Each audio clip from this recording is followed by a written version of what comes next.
Perpendicular. अच्छा ये देखें, परपेंडिकुलर वेक्टर के हेड से भी बना सकते हैं और यहां से भी बना सकते हैं। It's totally your choice. ये ए बी डायरेक्शन है ना, इस पे ये डॉटेड लाइन मैंने बना दिया परपेंडिकुलर। समझ आ गई या कोई कंफ्यूजन है? आयरा दोबारा बताऊं या ठीक है? रुबैशा बेटा, दोबारा बताऊं या ठीक है? आगे समझ। जब भी किसी वेक्टर को रिजॉल्व करना है क्या करेंगे? परपेंडिकुलर लाइन बना लें। क्या चीज मर्जी होती है, टेल से भी बना सकते हैं बेटा, टेल और हेड दोनों पे बना सकते हैं। ठीक है। अच्छा अब जो होगा ए बी के अलोंग कंपोनेंट, वो हो जाएगा ये। हमाद इसको क्या कहेंगे, एफ वर्टिकल या एफ हॉरिजॉन्टल? हाँ हमाद, ये है बेटा वर्टिकल है ना, ये वर्टिकल नहीं है। बात सुनो, ये जो है ये स्टैंडिंग पोजीशन में है ना, ये स्लीपिंग पोजीशन में तो नहीं है। तो वर्टिकल बेटा, वर्टिकल है ना यार, क्या कर रहे हो? अच्छा एफ वर्टिकल, जी जी मैं करूंगा। अच्छा अब आप मुझे ये बताएं कि एफ वर्टिकल जो है, एंगल के साथ वाले को हमने क्या कहा हुआ है, कॉज या साइन? ये 30 डिग्रीज ना, एंगल के साथ वाला कॉज, तो क्या बन जाएगा? 100 कॉस 30। ठीक। बच्चों आप लोग ना उस तरफ चले जाओ, उसकी मैं वजह आपको बताता हूँ बेटा। आप तीनों लड़कियां वहां चली जाओ। ये इधर से ना थोड़ी सी आवाज पेनिट्रेट करती है, तो आपको ना समझने में ट्रबल आएगी। ये कल थोड़ा सा कर लेंगे सोल्यूशन। मैंने उनको ऑफिस वालों को कह दिया, आप लोग वहां पे चले जाओ। एक्चुअली आवाज की वजह से फिर आपको समझ नहीं आएगा ना। अच्छा एफ वर्टिकल हो गया 100 cos 30। ठीक है। और इस तरफ जो कंपोनेंट होगा ये क्या होगा? तो आपने क्या करना है, एक उस डायरेक्शन में बनाना है और एक बनाना है उस डायरेक्शन के परपेंडिकुलर। तो ये क्या होगा, साइन या कॉस? एंगल के साथ वाला होगा कॉस, और एंगल की दूसरी तरफ वाला। हमारा ये जो एरो बनाया ये हॉरिजॉन्टल है या वर्टिकल है? हॉरिजॉन्टल है। तो एफ हॉरिजॉन्टल एंगल की दूसरी साइड पे ये हो जाएगा 100 sin 30। 100 cos 30 होता है 86.67, कैलकुलेटर से आप चेक कर लेंगे। 100 sin 30 होता है 50। तो एफ वर्टिकल 100 cos 30, 86.67 न्यूटन। आगे समझ विचार? अच्छा विचार वर्कशीट ले लिए? अच्छा एफ हॉरिजॉन्टल 100 sin 30, तो बताओ आंसर क्या आ जाएगा? 50 न्यूटन। हमारा ठीक है? नहीं है ठीक? दोबारा करें। एक मिनट एक मिनट एक मिनट एक मिनट। आप मुझे ये बताएं, वेक्टर है एफ, डायरेक्शन है ए बी, यहां तक क्लियर? एंगल है 30। अब हमने जब वेक्टर को रिजॉल्व करना है तो एक कंपोनेंट होगा अलोंग द डायरेक्शन और एक कंपोनेंट होगा परपेंडिकुलर टू द डायरेक्शन। ये बात हो गई क्लियर? अब परपेंडिकुलर मैं टेल पे बना लूं या हेड पे बना लूं, या कहीं भी बना लूं तो इट्स ऑल राइट। हेड पे बना लूं? जो हेड पे बना लूं। फर्ज करें अगर हम परपेंडिकुलर हेड पे बनाते हैं, बेटा मैं पहले ही बता चुका हूं कि आप टेल और हेड दोनों पे बना सकते हैं। सही हो गया। अच्छा अब देखें, ये तो हो गया एफ। अब इस एफ के दो कंपोनेंट्स क्या हो गए? एक कंपोनेंट ये हो गया ना, वर्टिकल के अलोंग या ए बी के अलोंग। बेटा अगर पॉसिबल हो तो इस तरफ आ जाए, यहां से थोड़ी सी आवाज पेनिट्रेट करती है। ठीक है। इस चेयर पे या वहां पे उस चेयर पे आ जाए, या उस तरफ आ जाए। वो आवाज की वजह से ना साथ वाले रूम से आवाज आती है। अच्छा बच्चों देखो, एक कंपोनेंट ये हो गया ना, और एक कंपोनेंट ये हो गया। मरियम यहां तक जरा वेरीफाई करो। अली भाई वर्कशीट दे दी है? अच्छा बेटा ये बताओ जरा, ये समझ आ गई यहां तक? एंगल के साथ वाला कॉस होगा या साइन होगा? कॉस होगा। एंगल के साथ वाला कॉस और एंगल की दूसरी साइड वाला साइन। तो ये बन जाएगा 100 cos 30, और ये हो जाएगा 100 sin 30।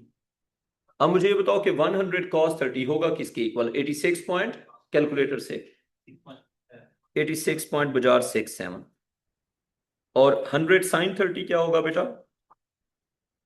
50 न्यूटन। कोई कंफ्यूजन यहां तक? आगे चले जाते हैं। ये हमने कर लिया। इसमें एफ वर्टिकल एफ हॉरिजॉन्टल आप लिख लेंगे। एक काम करो, अगले क्वेश्चन का आंसर आपने लिखना है in terms of F and theta.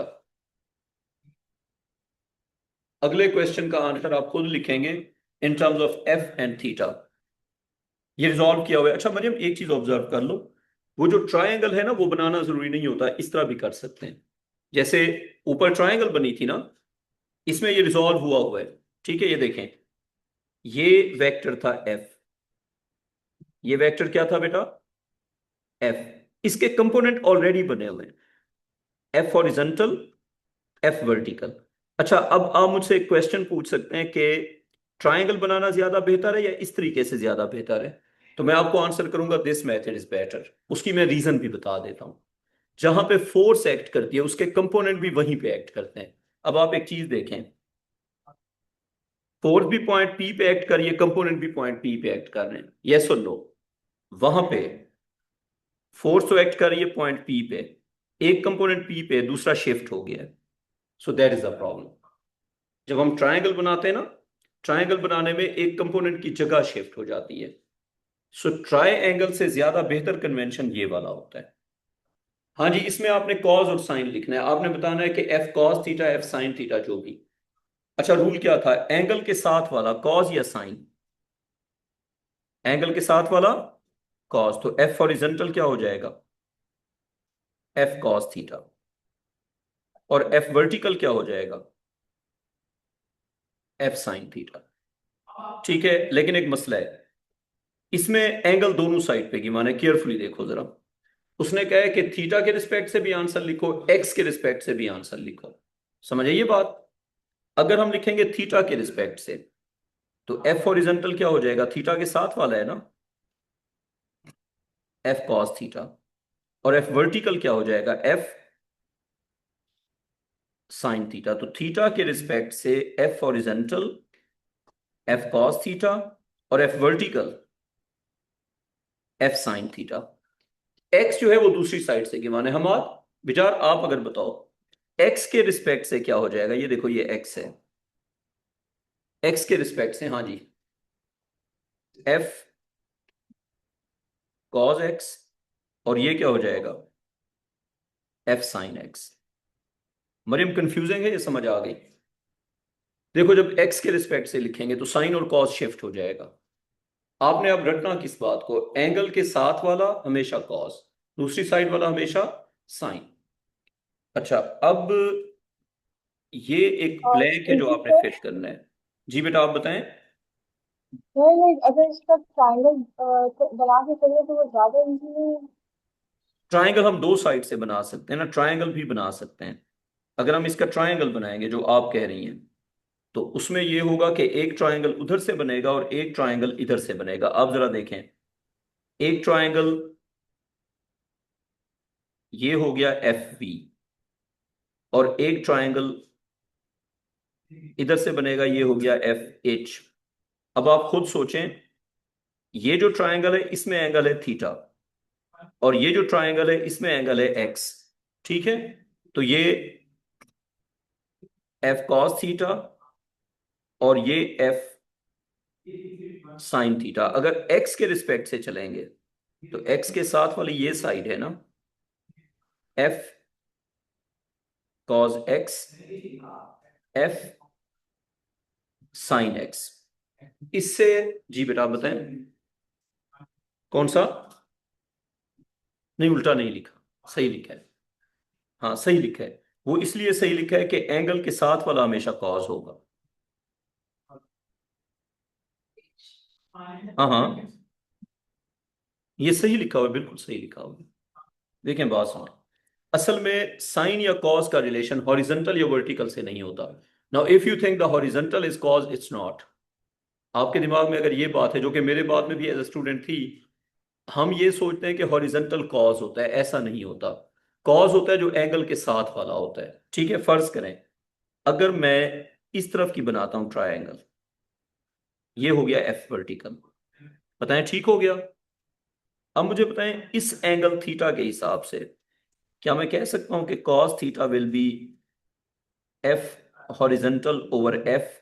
Yes और no? What about sine theta, वो आप बता दें।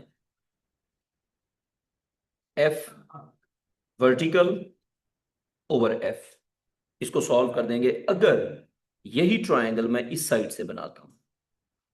तो अब मुझे बताएं ये ब्लैक वाली डॉटेड लाइन एफ हॉरिजॉन्टल होगी या एफ वर्टिकल होगी? ये ब्लैक वाली जो डॉटेड लाइन है ये क्या होगी? अब आप ट्रायंगल को इस साइड से सोचें ना, ये देखें, the triangle having angle x,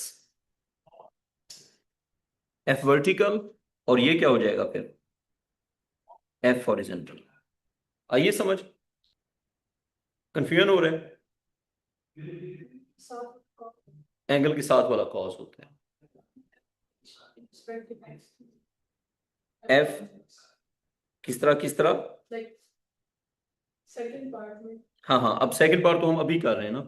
अब आप मुझे ये बताएं, अगर मैं लिखता हूं, एक सेकंड, मैंने लिखा कॉस एक्स, मैंने लिखा कॉस एक्स, आप बताएं कॉस एक्स इस ट्राइंगल में नीचे वाली में क्या होगा? कॉस एक्स होगा एफ वर्टिकल ओवर एफ। बताएं तो फिर। नहीं तो? अच्छा अच्छा, आप कह रही हैं कि मैंने यहां पे, चलें, हाँ, आप सही कह रही थी, मत मुझे लगा कि आपको समझ नहीं आ रहा। एफ, मैं पागल होने वाला हो गया था, sine x F cos x. अब आगे चलते हैं। हम, आप तुम ही मुझे बता देते कि सर आपने लिखा हुआ गलत है। अच्छा देखो, अब ये देखो, किसी भी दो एंगल्स का अगर सम, किसी भी दो एंगल्स का सम अगर 90 हो तो उनके कॉस और साइन इक्वल होते हैं। क्या होता है? किसी भी दो एंगल्स का सम, आप यूं सोचें, मैं लिखता हूं कॉस ऑफ 10, तो ये साइन ऑफ किसी एंगल के इक्वल होगा। किस एंगल के? Cos of 10 is equal to sine of 80, cos of 20 equals to sine of Mariam 70, cos of 30 Rubaisha बेटा will be equal to sine of 60। क्या समझ आ गई? टू एंगल्स, ठीक है, whose sum is 90, for example cos theta will be equal to sine of 90 minus theta। समझ आइए बात? कोई भी दो एंगल्स जिनका सम 90 होगा उनके कॉस और साइन आपस में क्या होते हैं? इक्वल होते हैं। ये मैं एक्सप्लेन कर सकता हूं बट इट्स नॉट नीडेड, आप याद रख लें तो बेहतर है। समझ आ गई बात मरियम? नहीं आई? दूसरी तरह से बताऊं, कैलकुलेटर निकालो, कैलकुलेटर निकालो, है कैलकुलेटर? नहीं है? मरियम ये तो गलत बात हो गई। अच्छा मरियम मुझे ये बताएं, छोड़ें सारी बात, ये मैंने बना दी एक राइट ट्रायंगल, मुझे बताएं अगर ये एंगल थीटा होगा तो ये एंगल क्या होगा? What do you think? 90 minus theta. Agreed? अच्छा, अब मैं इन साइड्स को कह देता हूं, फॉर एग्जांपल ये ए हो गया, ये बी हो गया और ये सी हो गया। ए के अपोजिट ए, बी के अपोजिट बी, सी के अपोजिट सी। जल्दी से बताओ कॉस थीटा क्या होगा ट्रायंगल में?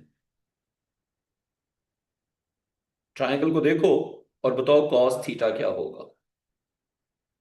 सम people have curly brown hair through proper brushing, इस तरह याद किया हुआ है। Some people have no hair, yes I know that, तुम यही कह रहे हो। इसने यही बोला है ना? मैं बेट कर सकता हूं इसने यही बोला होगा। मैंने वो साइन कॉस वाला बोला है ना, और वो मेरे ऊपर टारगेट कर रहा है। हमाद अल्लाह पूछेगा तुमसे।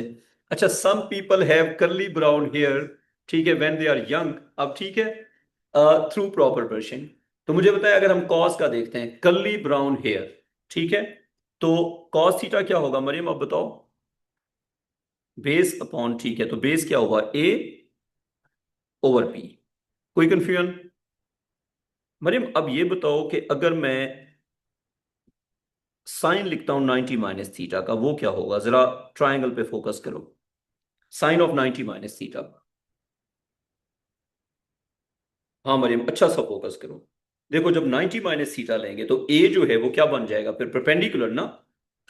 तो बेसिकली ये एंगल चेंज करने से वो जो बेस था वो अब परपेंडिकुलर बन गया है। अब बताओ साइन ऑफ 90 माइनस थीटा किसके इक्वल होगा, जल्दी से। मुझे लगता है ये होगा ए ओवर बी। क्या ख्याल है? जो कॉज ऑफ थीटा था वही साइन ऑफ 90 माइनस थीटा है। तो इससे क्या बात प्रूव हो गई? इससे ये बात प्रूव हो गई कि थीटा और 90 माइनस थीटा का साइन और कॉज आपस में इक्वल होगा। ठीक है। अब अपनी अक्लमंदी से साइन ऑफ थीटा लिखो और कॉज ऑफ 90 माइनस थीटा लिखो, शाबाश करके दो। तिजार हमाद, मैं बच्चों के नाम याद कर रहा हूँ। अयान, आपका क्या नाम है? मुस्तफ़ा, मेरा फेवरेट बच्चा। आयरा, ठीक है, स्माइली फेस ना। आपका क्या नाम है? समिया। बेटा आपका नाम? समरा। आपका नाम? वानिया। मुझे पता था, मुझे भूला हुआ था। वानिया मरियम रुबैशा, ठीक है।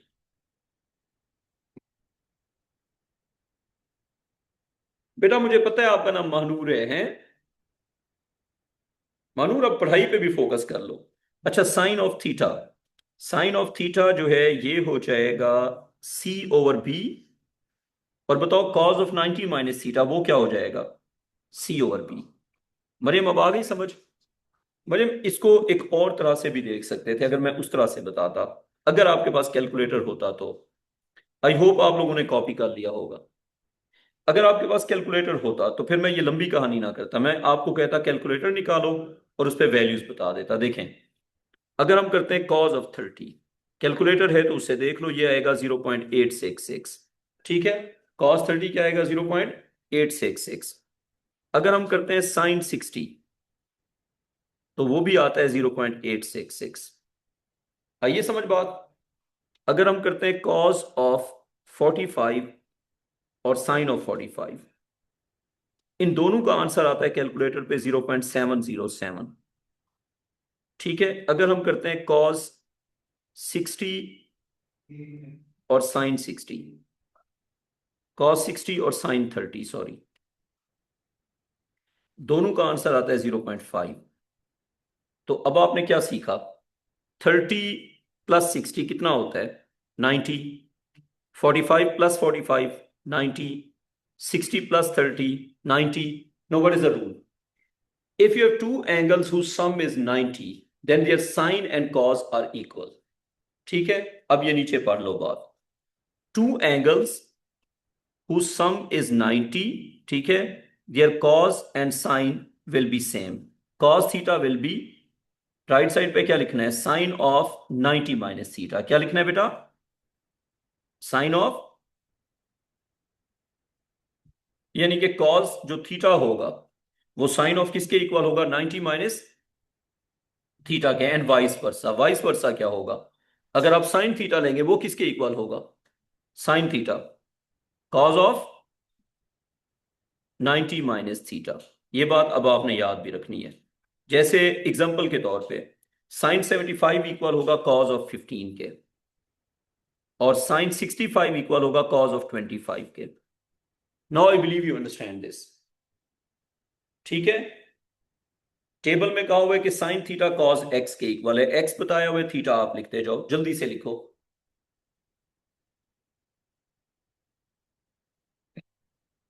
साइन थीटा इक्वल है कॉस एक्स के। तो आपको एक्स गिवन है, आपने थीटा लिखना है। ठीक है। तो 10 डिग्रीज तो इधर क्या आ जाएगा फिर? 80 डिग्रीज। 20 डिग्रीज तो इधर क्या आ जाएगा फिर? 70 डिग्रीज। 40 डिग्रीज तो इधर कितना आ जाएगा? 50 डिग्रीज। कोई कंफ्यूजन? ठीक है। अब आगे चले गए। F is a vertical, F is vertical, F एक फोर्स है जो वर्टिकल है।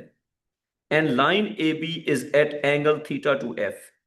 The component of F along A B perpendicular to A B. ये सिचुएशन जब तक ड्रॉ नहीं करेंगे आंसर नहीं कर सकते। और ये थोड़ा सा डिफिकल्ट क्वेश्चन है।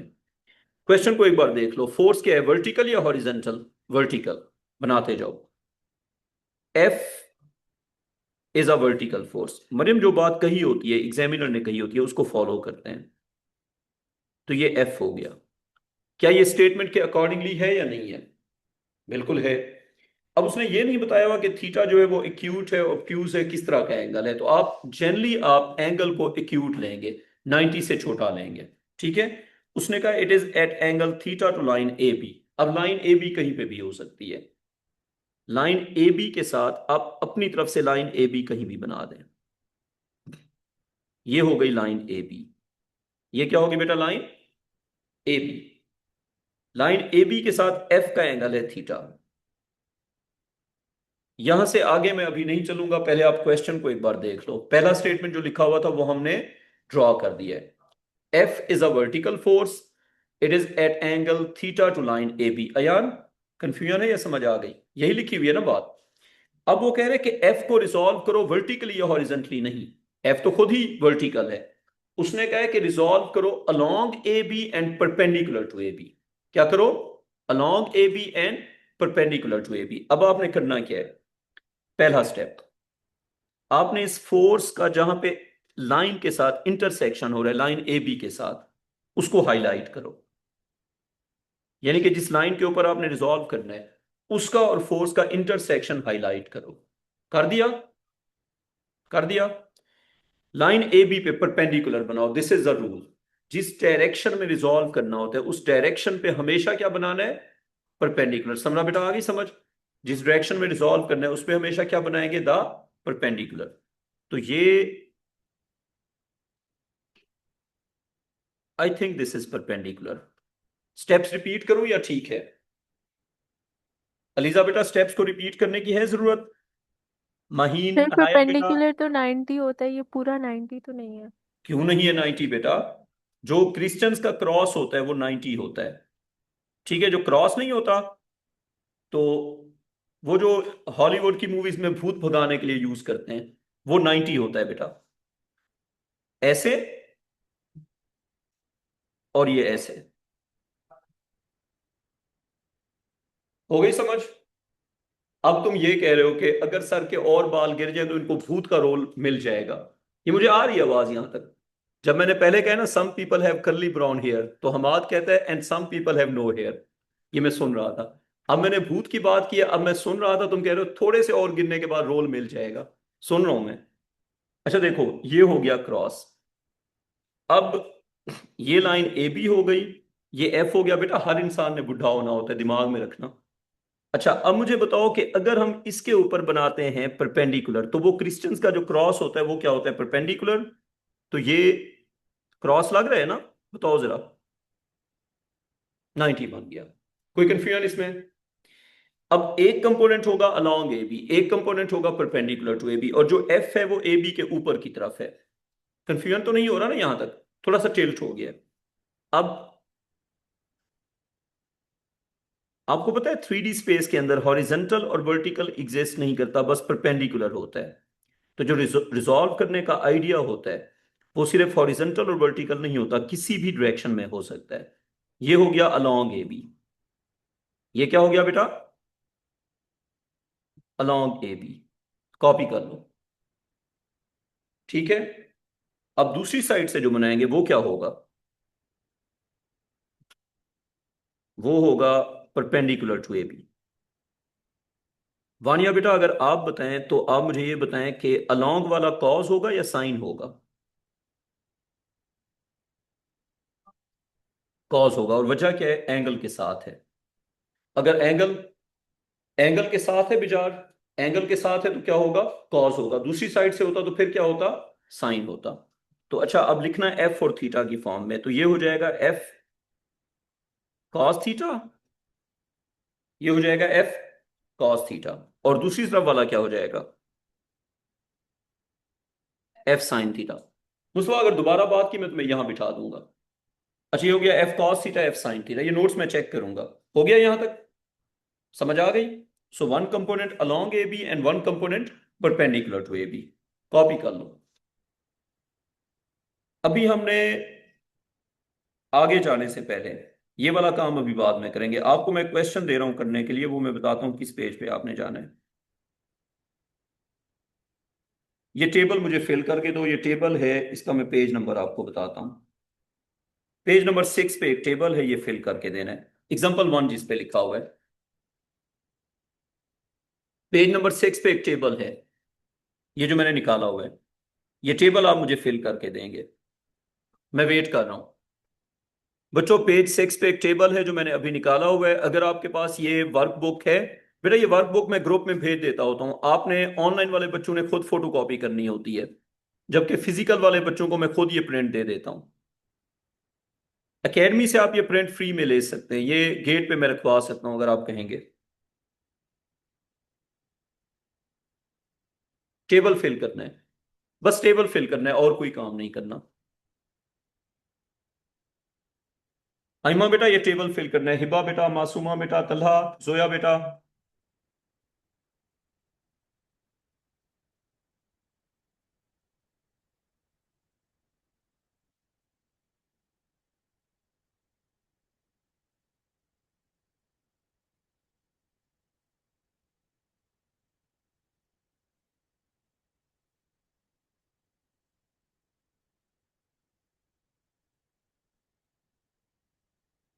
जिसका हो जाए हैंड रेज करना है।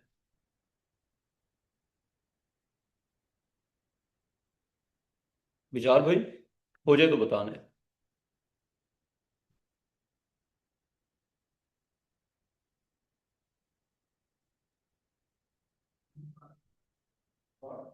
अच्छा, ये जो आप कर रहे हैं ना, यही आपका वेक्टर रेजोल्यूशन का नोट्स भी होगा, ठीक है ना? अलग से नोट्स बनाने की नहीं है जरूरत। फिजिक्स में लंबे लंबे नोट्स पढ़ने की जरूरत नहीं होती, जो अप्लाइड चीज है ना उसको करने और समझने की जरूरत होती है। मानूर आपका हो गया? सर अभी हो रहा है। मानूर आप बहुत स्लो नहीं है बेटा। नहीं सर मैं कर रही One rule is that a vertical vector has no horizontal component, and a horizontal vector has no vertical component. If something is vertical, its horizontal is zero. If something is horizontal, its vertical is zero. Weight is vertical. Weight is vertical. The vertical of weight is the weight. The horizontal of the weight is zero. मैं wait से start करता हूं। अच्छा ये देखें, 4 Newton, तो weight का horizontal 0 newton और वेट का वर्टिकल 4 न्यूटन। वानिया बेटा अब रूल क्या बना? A horizontal has no vertical component, a vertical has no horizontal component. So a vector will have no component perpendicular to itself. Vector के perpendicular उसका component 0 होता है। वेट वेट का हॉरिजॉन्टल कंपोनेंट नहीं होता। रुबैशा बेटा, वेट का हॉरिजॉन्टल कंपोनेंट नहीं होता। A vertical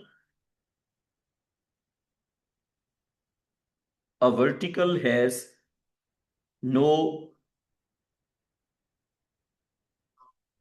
horizontal component. Anaya ये याद रहेगा आपको बेटा, वर्टिकल का ना जी हॉरिजॉन्टल सर। नहीं होता, ठीक है? वर्टिकल का हॉरिजॉन्टल नहीं होता। अच्छा अब T1 और T2 को रिजॉल्व करना है, तो ट्रायंगल बनाओ तो आपकी मर्जी। अदरवाइज क्या करो, वेक्टर के टेल के ऊपर एक बना दो horizontal line.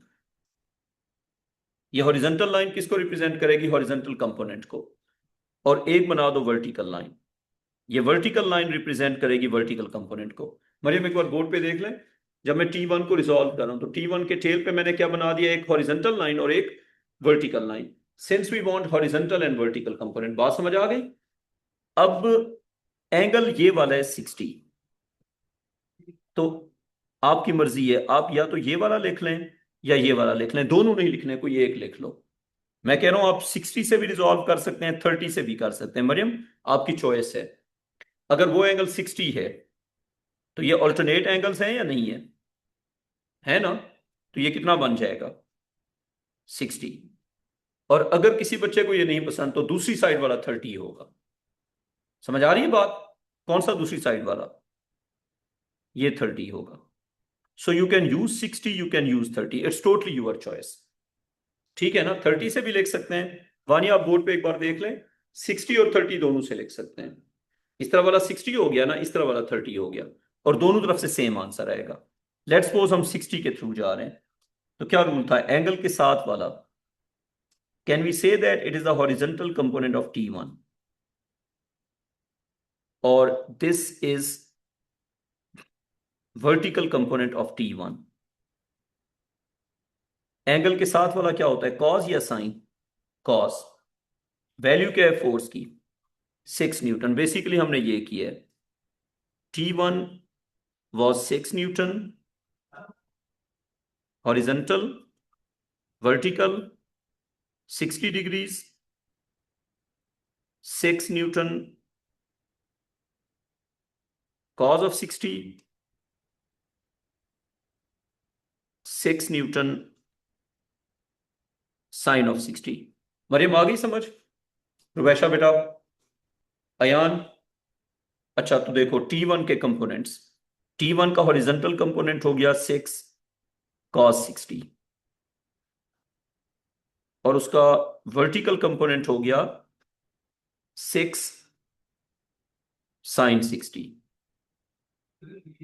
Hammad clear? Same for T2, same for T2।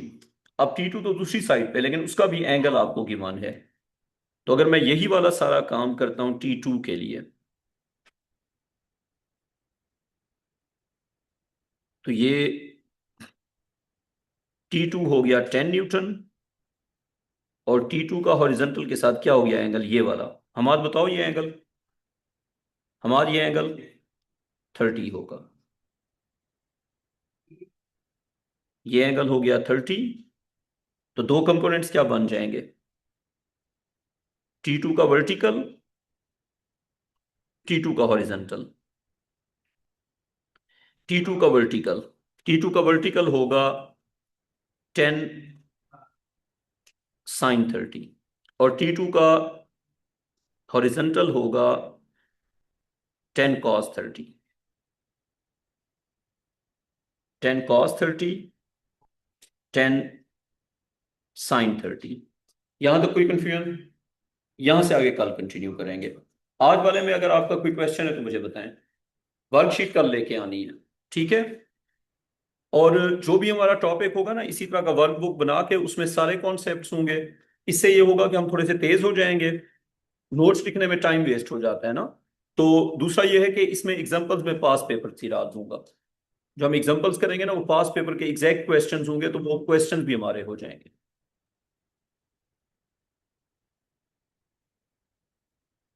Maryam आपका कोई क्वेश्चन है? नहीं, अगर आप सोच रही है तो फिर इसका मतलब है नहीं है, फिर तो आप जबरदस्ती निकालना चाह रही है ना। अच्छा, ये जो है ना वर्कशीट, इसकी मैंने ब्लैंक कॉपी भेजी हुई है। पता है करना क्या है, जब आप क्लास में मेरे साथ कर लो, फिर घर में बैठ के इसको एक बार दोबारा कर लेना है। मैं इसकी एक अनसॉल्व कॉपी भेज दूंगा ना। सर बताएं बेटा। सर जो इस तरह अगर बना हो ना, लाइक हाँ I can easily solve it, ठीक है। ठीक है। लेकिन इस तरह बनाना, लाइक आई इस तरह गेट बनाने में ना आप बस याद रख लेना, देखें एंगल के साथ वाला कॉस, एंगल की दूसरी साइड वाला साइन। बट स्टिल जैसे जब आप 60 के साथ चलेंगी, 60 की साइड वाला कॉस है, 60 की साइड वाला कॉस है, दूसरा साइन है। फिर अगर 30 के साथ चलेंगी, 30 के साथ वाला क्या होगा, कॉस, और दूसरी साइड वाला साइन। अब आप 60 यूज कर रही है ना, तो 60 के साथ वाला क्या हो गया, कॉस, और दूसरी साइड वाला सेम विल अप्लाई हियर। 30 है ना, तो ये क्या हो जाएगा, कॉस, और दूसरी साइड वाला। अगर आप ये 30 यूज करती हैं, फिर ये क्या हो जाएगा, अर्थ ने आपने 30 यूज okay, किया। ये cos है, हाँ that's तो हो गया ना।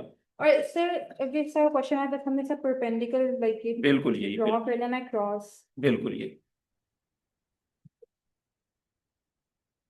अली भाई एक काम करना है, तो मुझे अब 2 दिन का आपका क्या फीडबैक है? आपको हमने फीडबैक गारंटी दी हुई है ना। चलो, सिलेबस हम थोड़ा सा जल्दी करेंगे, फिर हमने ईयरली भी थोड़े जल्दी करने हैं। सर कब से सिलेबस 15 सितंबर से पहले करना है, जुलाई अगस्त, यानी कि 2.5 मंथ में we have to cover that. आपको अक्टूबर के एग्जाम तक ए स्टार वाली प्रिपरेशन हमने दिलवानी है, ठीक है? वेव्स की क्लास हम कल से शुरू करने लगे हैं, वेडनेसडे से, लेकिन उसका टाइम थोड़ा लेट नाइट है, वो ऑनलाइन होगा। अगर आप अक्टूबर में एग्जाम देने लगे तो आपको डबल क्लास लेनी है, अगर आप जून में एग्जाम देने लगे आपको सिंगल क्लास लेनी है। अक्टूबर वाले जो बच्चे हैं they have to take double class, और जो जून वाले बच्चे हैं वो एक क्लास लेंगे। कर देते हैं ना, लो टेंशन, मैं खुद कर देता हूं। अल्लाह हाफ़िज़। A2 की भी डबल क्लास कुछ टाइम में शुरू हो जाएगी, तैयारी तुम्हारी करा देंगे, ठीक है। अभी आज के दिन में तुम 5:15 to 6 ब्रेक भी ले सकती हो। वैसे अगर ब्रेक ना लो, आदि तुमने जो वर्कशीट्स मैंने तुम्हें दी हुई है वो कंप्लीट करो जरा। A2 की डबल क्लास कुछ टाइम में होगी, मैं इन्फॉर्म करूंगा। आप एक काम करें समरा, अगर आप अभी फारिग हैं तो इधर आ जाएं। फारिग हैं, ये वर्कशीट है, ये करके देनी है। कोई बात नहीं, गलत करना है गलत करना, कुछ नहीं होता, शुगल शुगल में कर लो, शुगल शुगल में कर लो, ठीक है। बेशक पीछे बैठ जाओ, अभी ओ लेवल की क्लास होगी ना, है। हाँ हाँ, ले आओ। और ये अपना सामान पीछे रख दो, क्योंकि यहाँ पे ओ लेवल के बच्चे आ जाएंगे ना, ये आपने ओ लेवल के बच्चों को देने हैं, ठीक है। सारी सेम है सर, सारी सेम। सर जी बेटा। सर लाइक जिसने अक्टूबर नवंबर में देना है, तो आप कह रहे हैं कि 2 क्लासेस होंगी, लाइक आज को भी होगी। रिकमेंडेड यही है कि आप 2 क्लासें लें, लेकिन अगर आप नहीं ले सकती तो it's all right, it's not compulsory, it's recommended. लेकिन लाइक रात को आप यही कराएंगे या फिर डिफरेंट वो मैं ना कराएंगे ग्रुप आगे? पे आपको डिफरेंट पढ़ाऊंगा। रात वाली क्लास में मैं वेव्स एंड इलेक्ट्रिसिटी पहले पढ़ाऊंगा, लेकिन अगर आप वो क्लास नहीं ले सकती तो इट डजंट मीन कि मैं इस क्लास में वो नहीं कराऊंगा। सिलेबस दोनों क्लासेस में कंप्लीट होगा। तो देखें, डबल क्लास लेने से फायदा ये होगा कि आपकी चीजें जल्दी हो जाएंगी बस, अदरवाइज प्रॉब्लम कोई नहीं है। ठीक है सर। मैं सीक्वेंस आज रात में कर दूंगा मैसेज। ओके।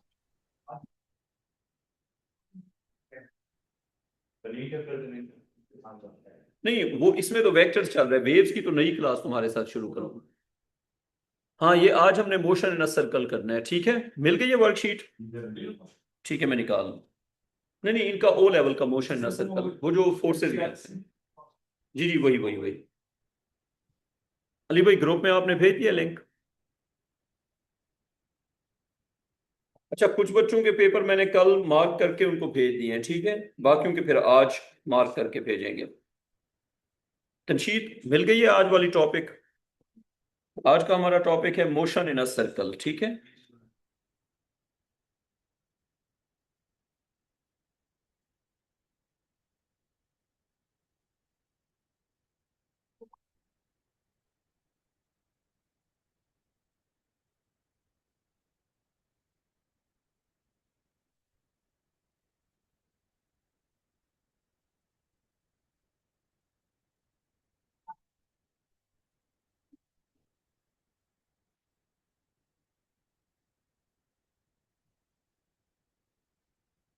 बच्चों, वर्कबुक सबको मिल गई है।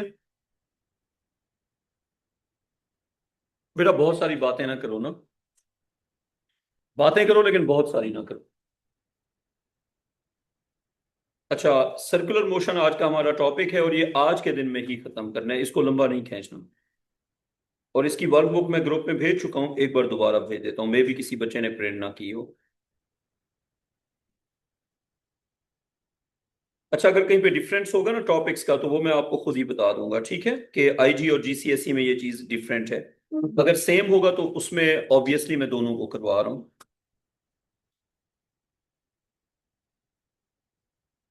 बच्चों, ये मैंने वर्कबुक दोबारा भेज दिया आपको। ये आपके नोट्स हैं किसके, मोशन इन अ सर्कल के। और इसकी जो वर्कशीट है वो मैं आपको कल या परसों दे दूंगा। वर्कशीट इसकी और डिफॉर्मेशन की कंबाइन दूंगा, क्योंकि फोर्सेस में वही रह गया। उसके बाद हमने मोमेंटम करना है। अच्छा, शुरू करते हैं जी। अच्छा, right examples, right examples of objects moving in a circle. बुरी बात यह है कि एग्जांपल्स मैंने खुद लिख दी हैं। एक एग्जांपल सबसे पहली बताएं, planets moving around the earth, planets moving around the earth. बेटा एक सेकेंड,